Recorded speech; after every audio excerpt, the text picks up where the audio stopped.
20. 피에르는 원주 기둥과 아치로 나뉘고 온통 페르시아 양탄자로 덮인 그 큰 방을 잘 알았다.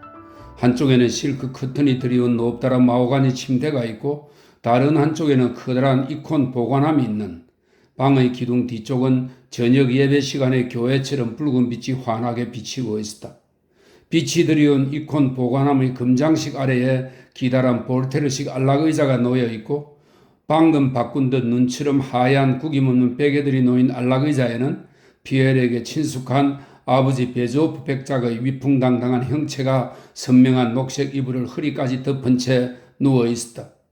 넓은 이마 위로 사자를 떠올리게 하던 갈기 같은 희끗한 머리칼이 여전히 드리워 있었고 붉은 빛이 도는 노란 잘생긴 얼굴에 파인 독특한 풍미를 풍기는 굵은 주름도 여전했다. 그는 이콘 바로 아래 누워 있었다.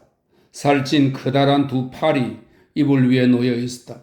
손바닥을 아래로 하고 놓인 오른손 엄지와 검지 사이에 밀랍 초 한 자루가 끼워져 있고 늙은 하인이 안락의자 뒤에서 몸을 숙여 그 초를 꼭 쥐고 있었다. 장엄하고 찬란한 옷 위로 긴 머리칼을 늘어뜨린 사제들이 불 붙인 초를 손에 들고 안락의자를 굽어보며 서서 느리고 엄숙하게 의식을 수행하고 있었다. 그들 뒤로 조금 떨어져서 손 아래 공작영의 둘이 손수건을 손에 쥐고 또 눈가에 댄 채 서 있었고 그들 앞에는 마드니 카티시가 표독스럽고 단호한 표정으로 단 한순간도 이콘에서 눈을 떼지 않고 서 있었다. 만약 자신이 뒤를 돌아보게 되면 스스로도 자기 행동을 책임지지 않는다고 모두에게 말하는 것 같았다. 온화한 슬픔과 무한한 관대함이 어린 얼굴을 한 안나 미하일로브나와 낯선 부인은 문가에 서 있었다. 바실리 공작은 문의 다른 쪽에서 안락의자 가까이 서서 조각이 아로새겨진 벨벳 의자 뒤편에서 등받이를 자기 쪽으로 돌려놓고 양초를 든 왼손 팔꿈치를 그 위에 꿰고는 손가락들을 이마에 댈 때마다 눈을 치뜨며 오른손으로 성호를 껐다. 그의 얼굴은 평온한 경건함과 신의 뜻에 대한 순종을 보여주고 있었다.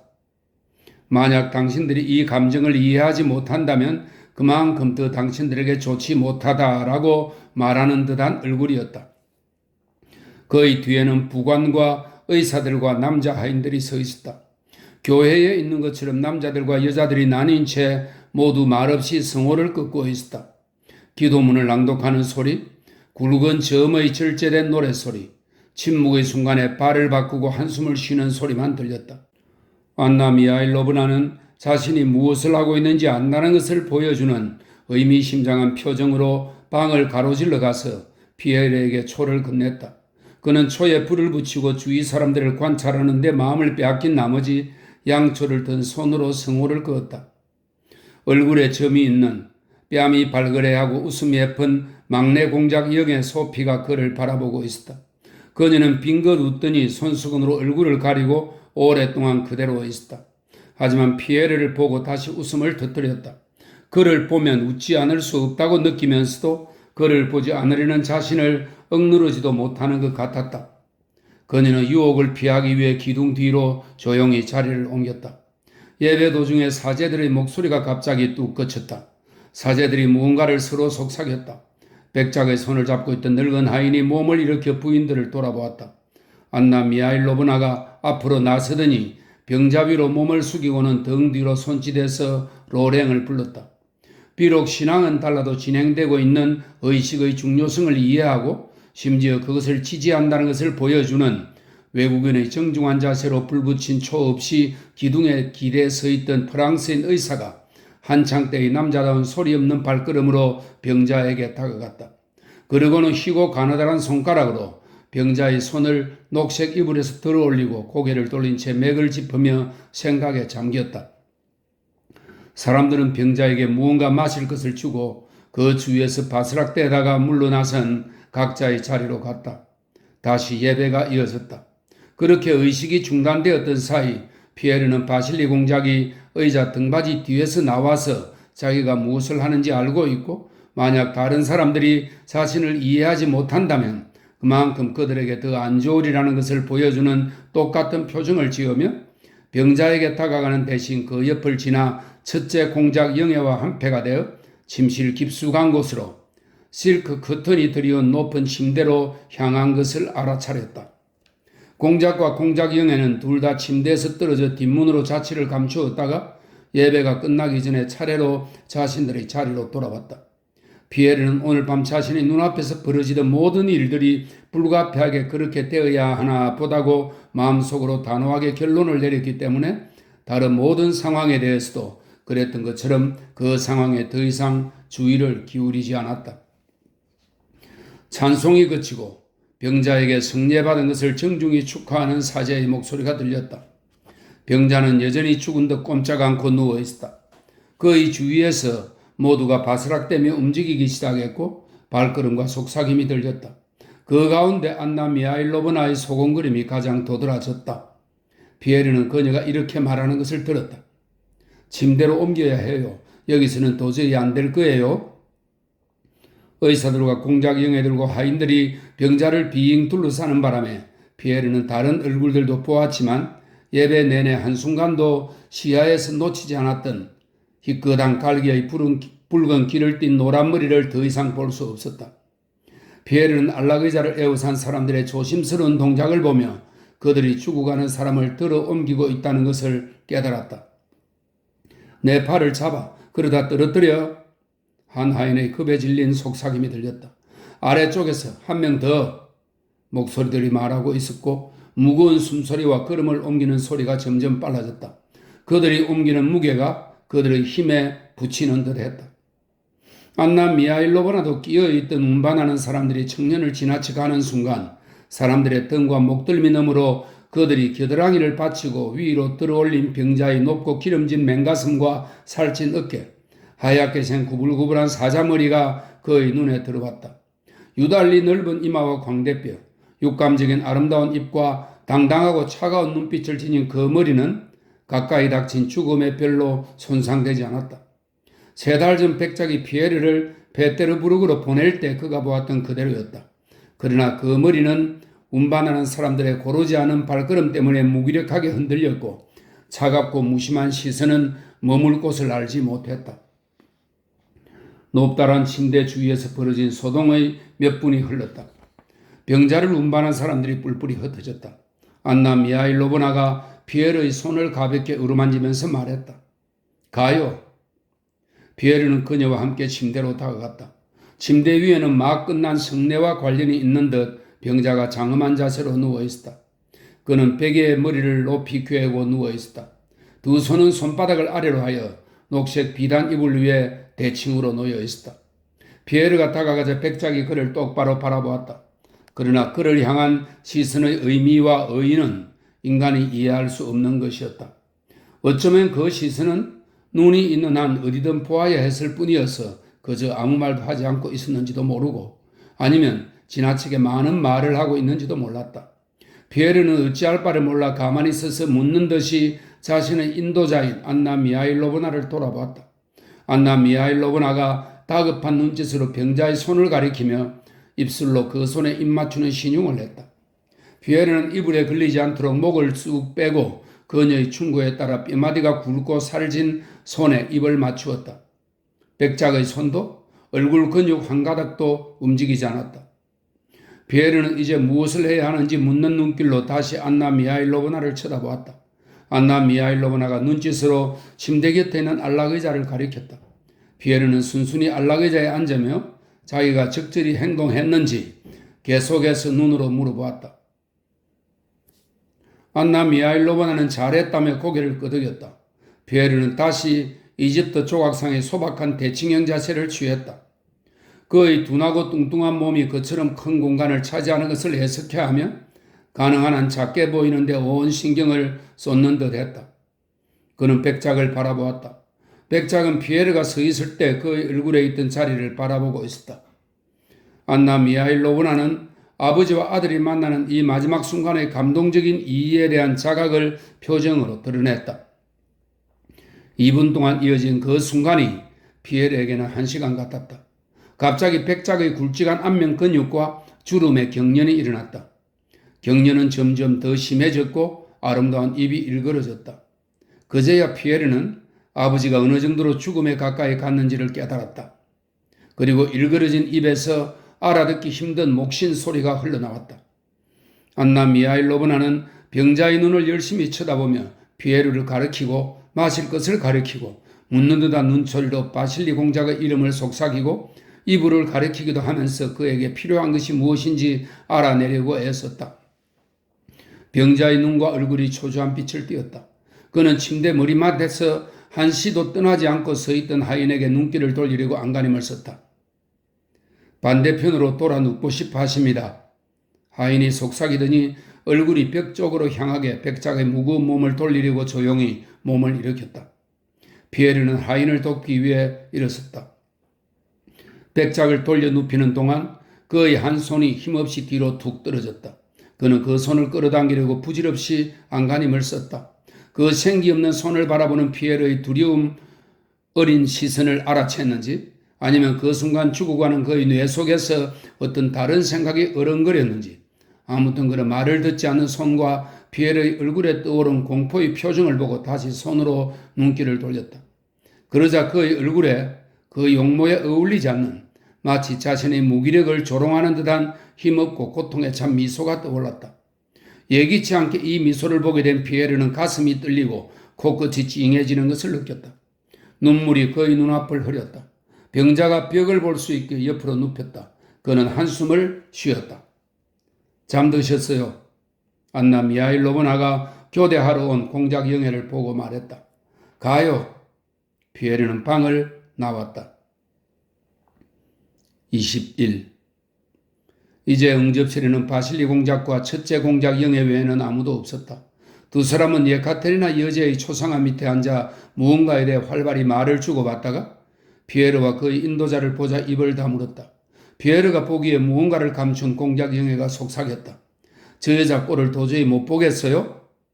카티치가 작은 응접실에 차를 내오라고 일러두었습니다. 바실리 공작이 안나 미하일로브나에게 말했다. 가여운 안나 미하일로브나, 가서 잠시라도 쉬어요. 그러지 않으면 못 버팁니다. 그는 피에르에게는 아무 말도 하지 않고 그저 다정하게 어깨죽지를 꽉 잡았다. 피에르는 안나 미하일로브나와 함께 작은 응접실로 갔다. 밤을 샌 후에는 이 훌륭한 러시아 차 한 잔만큼 기력을 회복시켜 주는 것도 없습니다. 로랭이 닭이와 차게 식은 밤참이 차려진 작은 원형 응접실의 탁자 앞에 서서 손잡이 없는 우아한 중국식 찻잔을 홀짝이며 생기를 억제한 표정으로 말했다. 그날 밤 베조프 백작의 집에 온 모든 사람들이 기력을 복돋으려고 탁자 주위에 모였다. 피에르는 거울들과 작은 탁자들이 있는 이 작은 원형 응접실을 또렷이 기억하고 있었다. 백작의 집에서 무도회가 열릴 때면 춤을 출 줄 모르던 피에르는 이 작은 거울 방에 앉아 무도회 의상을 입고 드러난 어깨를 다이아몬드와 진주로 장식한 귀부인들이 이 방을 거쳐가며 불빛이 환한 거울들에 몇 번이고 투영되던 자신의 모습을 살피는 것을 관찰하기를 좋아했다. 지금은 양초 두 자루가 간신히 그 방을 밝히고 있을 뿐이었다. 그리고 한밤중에 작은 탁자에는 닭이와 요리가 어지럽게 차려져 있고 우중충한 모습의 다양한 사람들이 그 방에 앉아 지금 침실에서 일어나는 일과 또 앞으로 일어날 일에 대해 아무도 잊지 않았음을 몸짓 하나하나 말 한마디 한마디에 드러내며 소곤소곤 말을 나누고 있었다. 피에르도 몹시 먹고 싶었지만 음식에 손을 대지 않았다. 그는 묻는 듯이 자기 인도자를 돌아보고 그녀가 바실리 공작과 첫째 공작 영애가 남아있는 응접실로 다시 발꿈치를 들고 살금살금 나가는 것을 보았다. 피에르는 이 역시 그렇게 되어야 하나 보다고 생각하며 잠시 주저하다가 그녀를 뒤따라갔다. 안나 미하일로브나는 공작 영애 옆에 서 있었고 두 사람 모두 흥분한 목소리로 낮게 소곤거리며 동시에 말하고 있었다. 공작 부인, 뭐가 필요하고 뭐가 불필요한지 내게 가르쳐 주시죠. 공작 영애가 말했다. 자기 방문을 쾅 닫았을 때와 마찬가지로 흥분한 상태인 듯 했다. 하지만 사랑하는 공작 영애, 안나 미하일로브나는 침실 쪽 길을 막고 온화하고 설득력 있게 말했다. 가여운 아저씨께 휴식이 필요한 순간에 이건 그분에게 너무 괴로운 일이 아닐까요?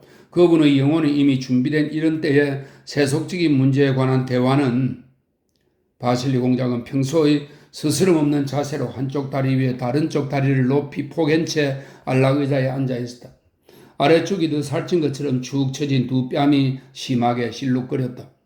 그러나 그는 두 기부인의 대화에는 별 관심이 없는 사람의 표정이었다. 아니 왜요? 나의 친애하는 안나 미하일로브나, 가띠 씨가 아는 대로 하게 두시죠. 백작이 가띠 씨를 얼마나 사랑하는지 당신도 알지 않소? 나도 이 서류에 뭐가 있는지 몰라요. 공작영애는 바실리 공작을 향해 고개를 돌리고 자기 손에 들린 모자이크 들어간 서류 가방을 가리키며 말했다. 내가 아는 건 진짜 유언장은 그분 책상 안에 있고 이건 잊힌 서류라는 것 뿐이에요. 그녀는 안나 미하일로브나를 피해 지나가려 했지만 안나 미하일로브나가 폴짝 뛰어서 다시 그녀의 길을 막았다. 난 알아요. 착하고 사랑스러운 공장영애.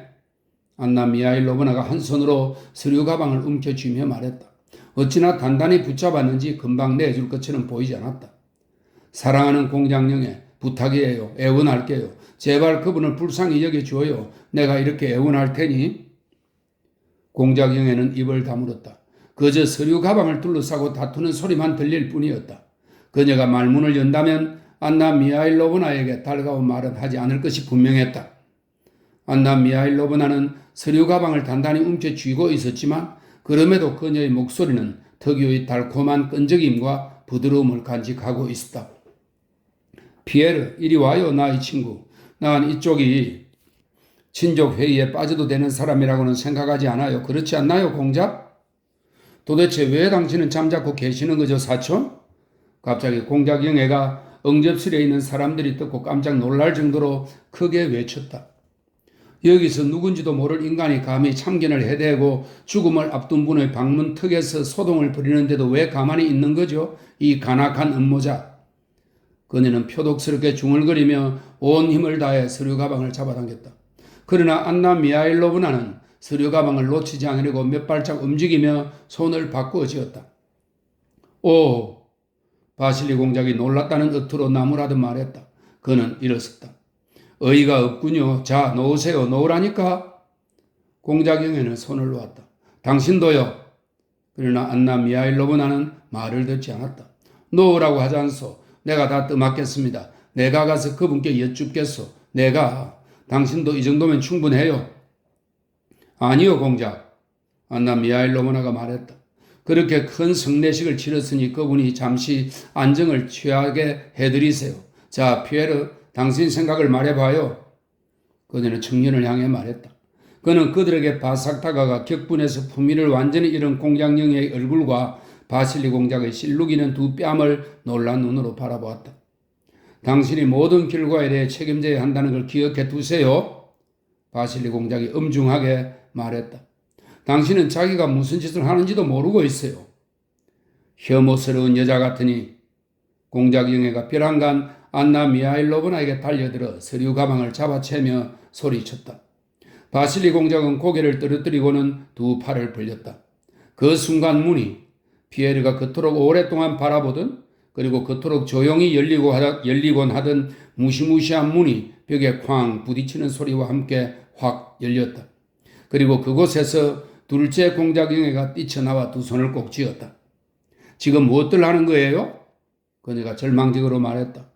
그분이 돌아가시려 하는데 나 혼자 내버려 두고 말이에요.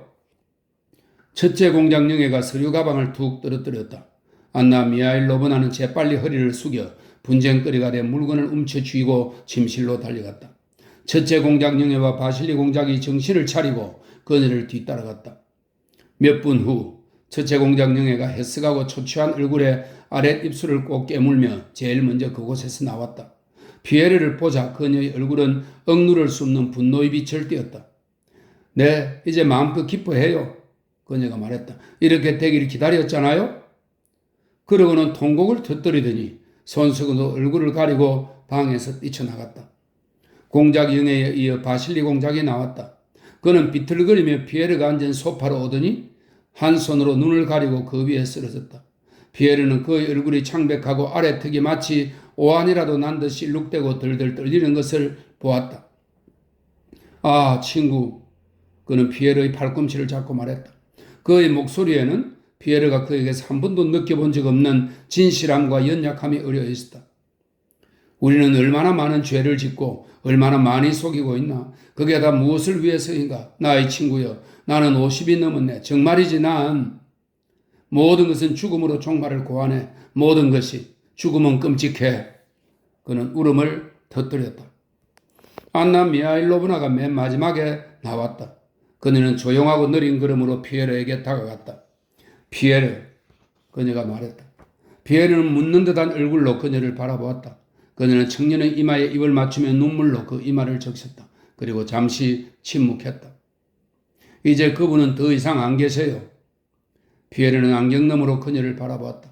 자, 같이 가요. 내가 당신을 안내할게요. 울려고 해봐요. 눈물만큼 슬픔을 들어주는 것은 아무것도 없어요.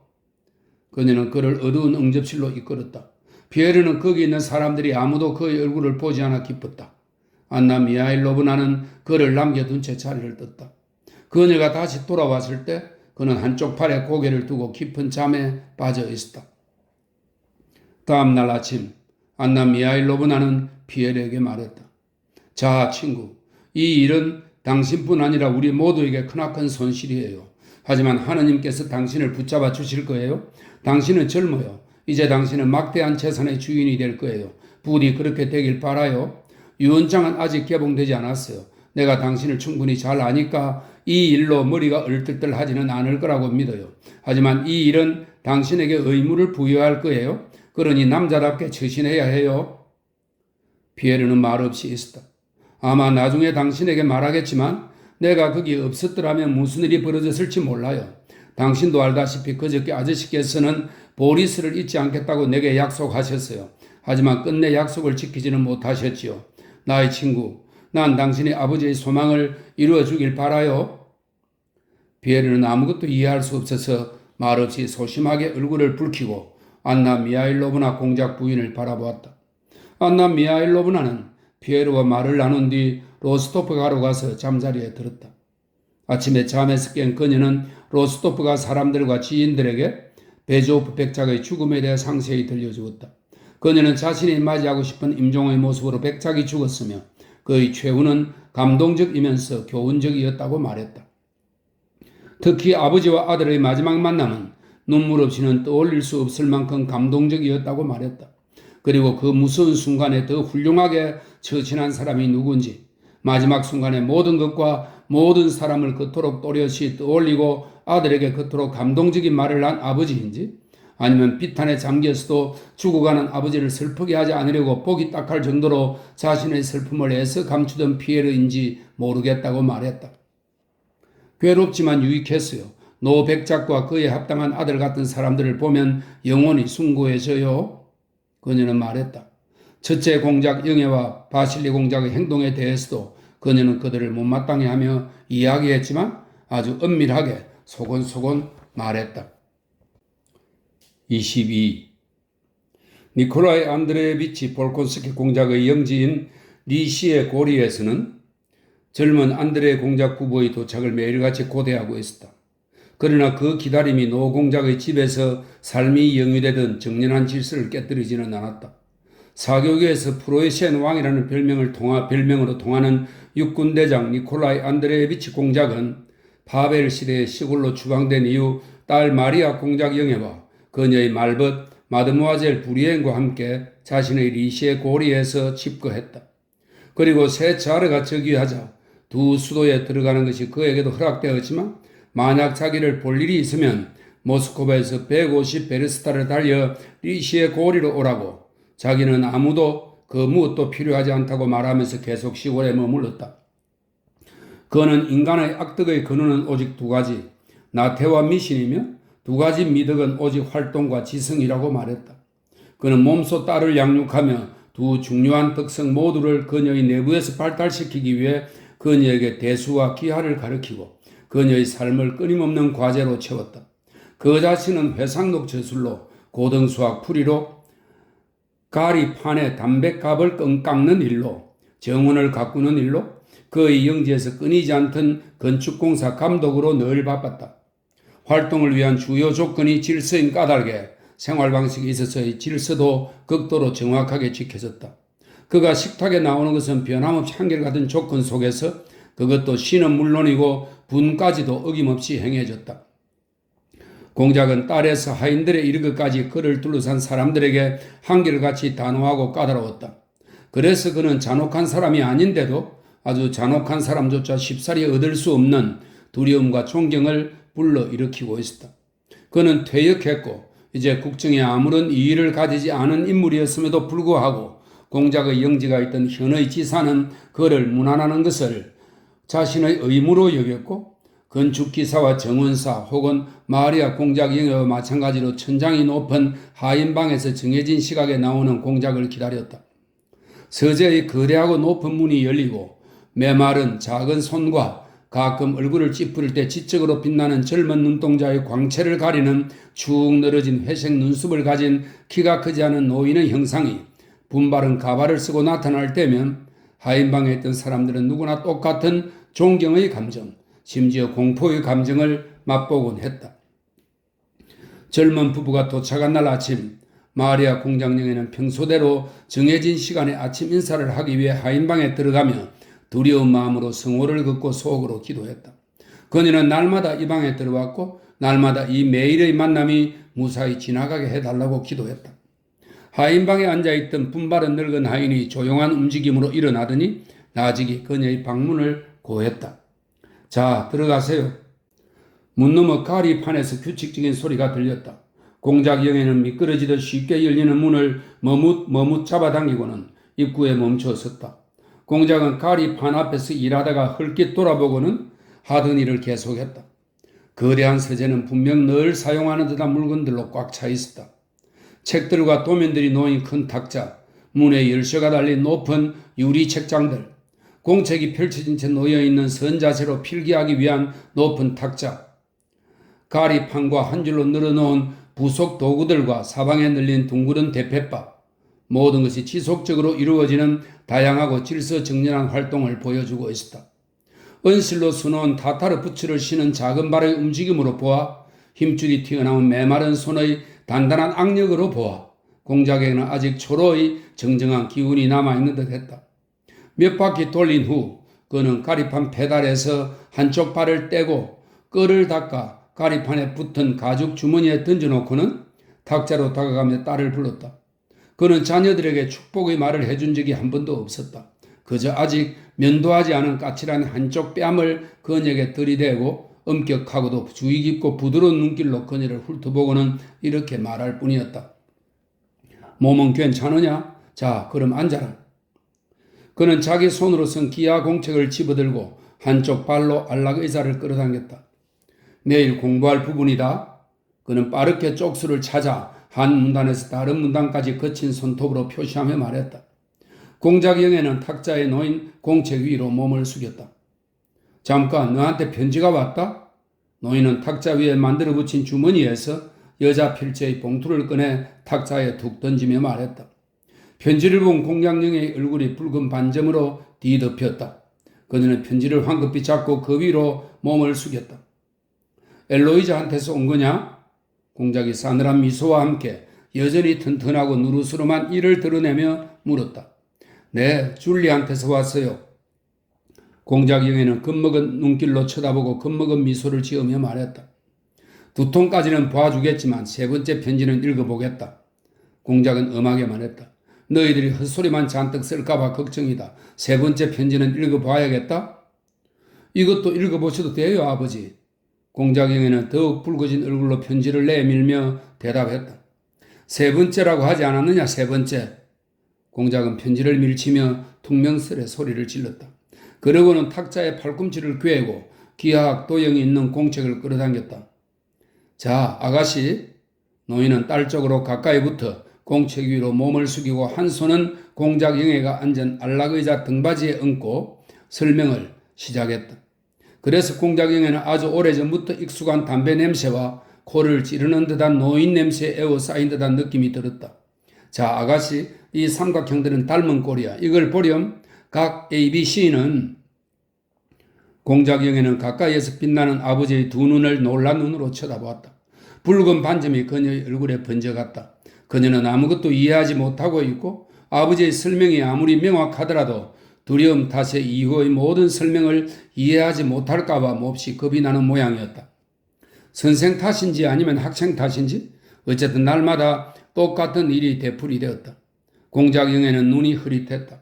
아무것도 보이거나 들리지 않았고 그저 자기 곁에 가까이 있는 엄한 아버지의 메마른 얼굴을 느끼고 그의 숨결과 냄새를 느낄 뿐이었다. 그녀는 어떻게 하면 한시바삐 서재를 빠져나가 자기 방에서 자유롭게 과제를 이해해 볼 수 있을까 하는 생각뿐이었다. 노인은 불뚝성을 내곤 했다.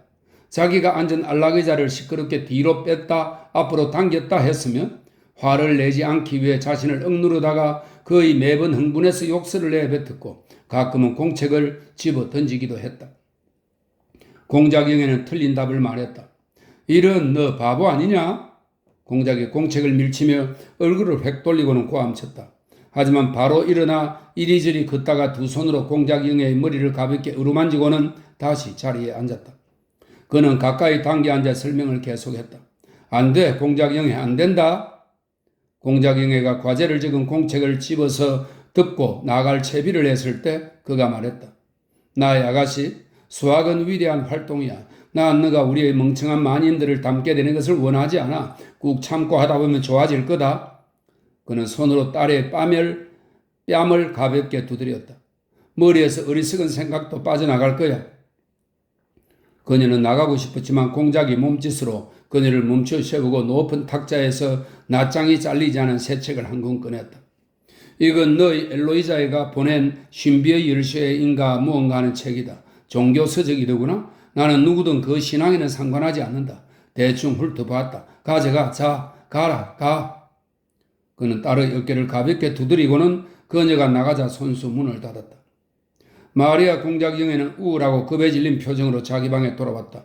그 표정은 좀처럼 그녀를 떠나지 않고 그녀의 예쁘지 않은 병적인 얼굴을 더욱더 못생기게 만들었다. 그녀는 조그만 초상화 여러 점이 놓이고 공책들과 책들이 널린 자기 책상 앞에 앉았다. 공작영애는 아버지가 질서 정연한 만큼이나 무질서했다. 그녀는 기하학 공책을 내려놓고 조바심을 내며 편지를 뜯었다. 어린 시절부터 가장 친하게 지낸 친구에게 온 편지였다. 그 친구는 로스토프가의 명명일에 방문했던 줄리 카라기나였다.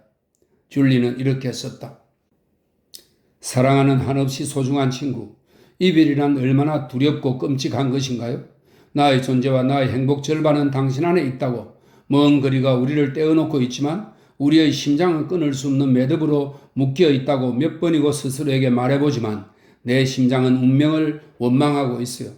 즐거움과 오락거리에 둘러싸여 있어도 우리가 떨어진 이후로 마음 깊은 곳에서 느끼는 감춰진 슬픔은 억누를 길이 없네요. 어째서 우리는 지난 여름처럼 당신의 커다란 서재에 놓인 하늘색 소파에 그 고백의 소파에 함께 있지 않을까요? 어째서 나는 3달 전처럼 당신의 시선 속에서 새로운 정신적 힘을 얻을 수 없을까요?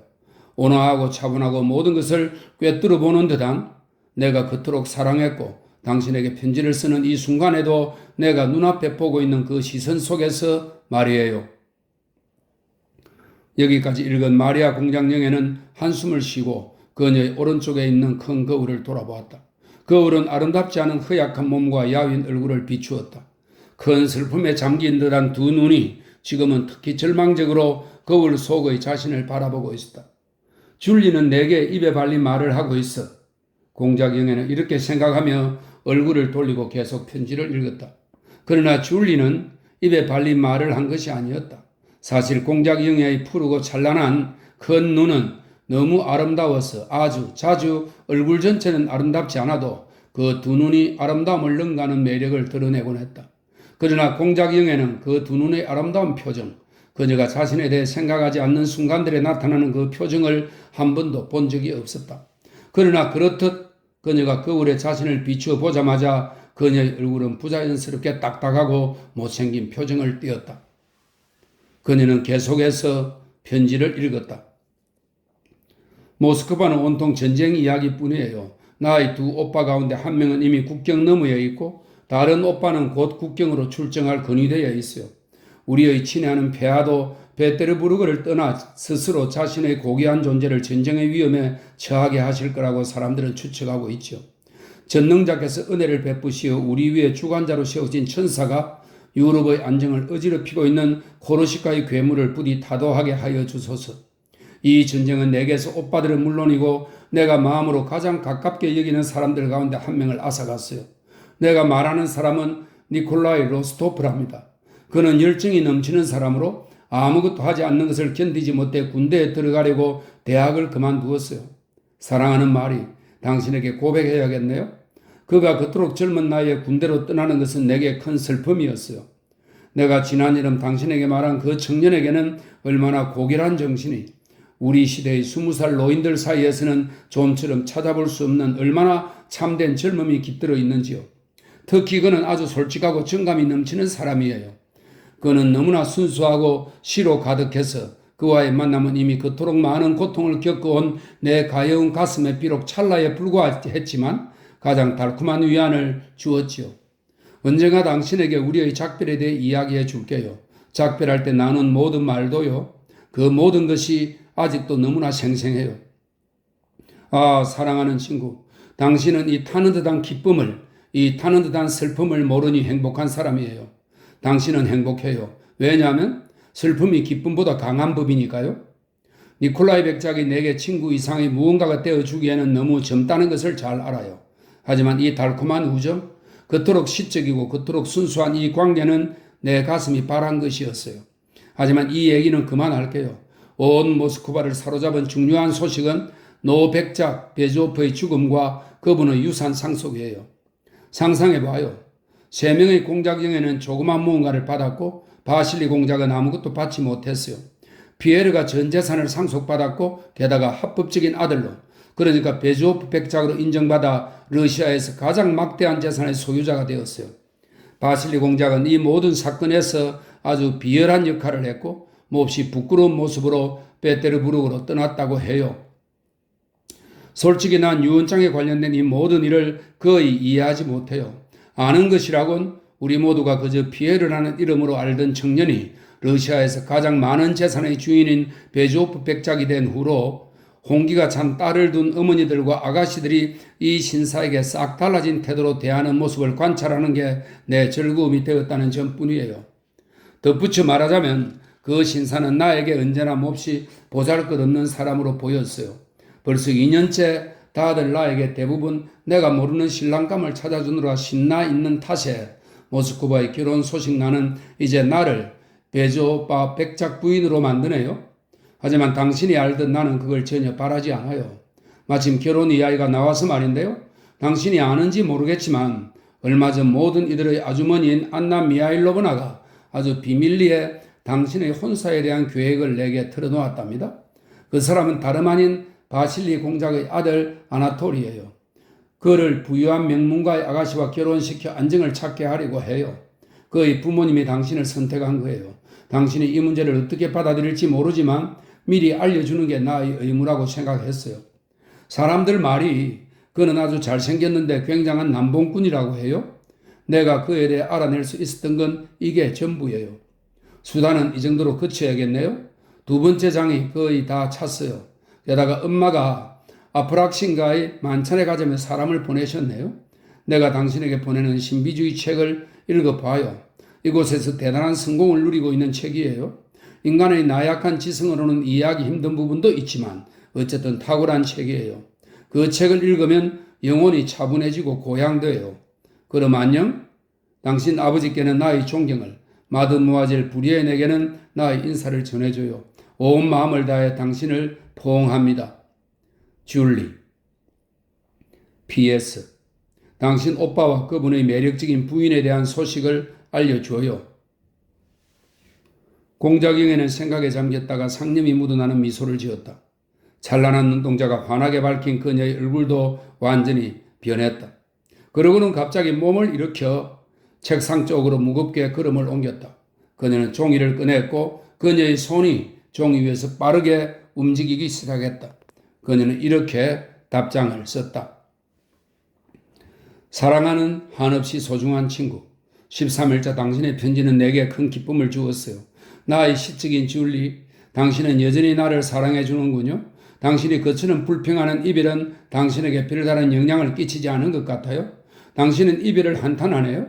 지나친 말일 수도 있지만 소중한 사람을 모두 잃은 나는 무슨 말을 해야 할까요? 우리에게 종교의 위로가 없다면 삶은 너무나 슬플 거예요. 당신은 젊은 남자에 대한 끌림을 말하면서 왜 나를 엄격한 시각을 가진 사람으로 볼까요? 그 점에 있어 나는 스스로에게만 엄격해요. 나는 다른 사람들이 가진 그런 감정을 이해합니다. 한 번도 경험해보지 않아서 그런 감정을 인정할 수 없다 해도 비난하지는 않아요.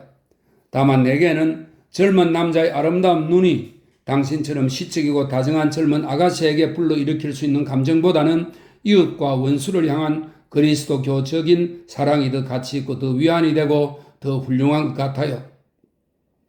베조프 백작이 돌아가셨다는 소식은 당신의 편지보다 먼저 우리에게 당도했습니다. 내 아버지는 그 소식에 매우 큰 충격을 받으셨어요. 아버지는 그분이 위대한 시대를 대표하는 끝에서 두 번째 인물이었다고? 이제 아버지의 차례지만 그 차례가 최대한 늦게 오도록 당신 스스로에게 달린 일은 다 하겠다고 말씀하세요. 주여, 우리를 그 불행에서 구해 주소서. 나는 어릴 적부터 알았던 피에르에 대해서는 당신과 의견을 같이 할 수 없습니다. 그는 언제나 아름다운 마음을 간직하고 있었다고 생각해요. 그건 내가 사람들에게서 다른 무엇보다도 가장 높이 평가하는 자질이에요.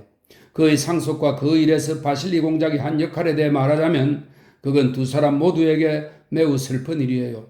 사랑하는 친구, 부자가 하나님의 나라에 들어가기보다 낙타가 바늘 구멍에 들어가는 것이 더 쉽다고 하신 우리 구세주의 말씀, 그 말씀이 무섭도록 옳아요. 나는 바실리 공작도 안쓰럽지만 피에르가 훨씬 더 가여워요. 그토록 젊은 사람이 그런 막대한 재산에 짓눌리게 되었으니 앞으로 얼마나 많은 유혹을 견뎌내야 하나요? 만약 누군가가 내게 세상에서 가장 바라는 것이 무엇이냐고 묻는다면 나는 이렇게 대답하겠어요. 거지들 가운데 가장 가난한 자보다 더 가난해지는 것이라고요. 사랑하는 친구, 당신이 보내온 당신의 도시를 그토록 떠들썩하게 하고 있다는 책에 대해 천번의 감사를 전합니다. 하지만 그 책 속에는 많은 뛰어난 부분들 가운데 인간의 연약한 지성으로는 포착할 수 없는 것들이 있다고 당신이 내게 말하고 있기에 이해하지 못해서 아무 이익도 가져오지 않을 내용을 읽는 것은 실속 없는 일 같네요. 몇몇 사람들이 지닌 열정을 머릿속에 의심만 불러일으키고 공상을 자극하고 그리스도적인 소박함과 정반대인 과장의 습성을 낳는 신비주의적인 책들에 빠져 자신의 생각을 어지럽히는 그런 열정을 난 도무지 이해할 수 없었어요. 차라리 우리 사도행전과 복음서를 읽어요. 이런 책들에 있는 신비적인 것을 파고들려고 하지 않기로 해요. 왜냐하면 말이에요. 불쌍한 죄인인 우리와 영혼 사이에 꿰뚫을 수 없는 장막을 친 육체의 거죽을 걸치고 있는 동안에 어떻게 섭리의 두렵고도 거룩한 비밀을 인식할 수 있겠어요. 차라리 우리 구세주가 여기 땅 위에서 우리를 인도하기 위해 우리에게 남겨주신 위대한 법을 연구하는 데 만족하기로 해요. 그 법을 애써 따르기로 해요. 우리의 정신에 방종을 허락하지 않을수록 자신에게서 나오지 않는 온갖 지식을 거부하시는 하나님이 우리를 더욱 기쁘게 여기시리라는 것. 하나님이 우리에게서 숨기려 하시는 것에 우리가 몰두하지 않을수록 하나님은 거룩한 지혜로 우리가 그것을 더 빨리 발견하도록 하시리라는 것을 믿기 위해 함께 노력해요. 아버지는 구원자에 대해 아무 말씀도 하지 않으셨지만 편지를 받았고 바실리 공작의 방문을 기다리고 있다고는 하셨어요. 사랑하는 한없이 소중한 친구, 나와 관련된 결혼 계획에 대해 말하자면 나는 결혼이 우리가 복종해야 할 신성한 제도라고 생각해요.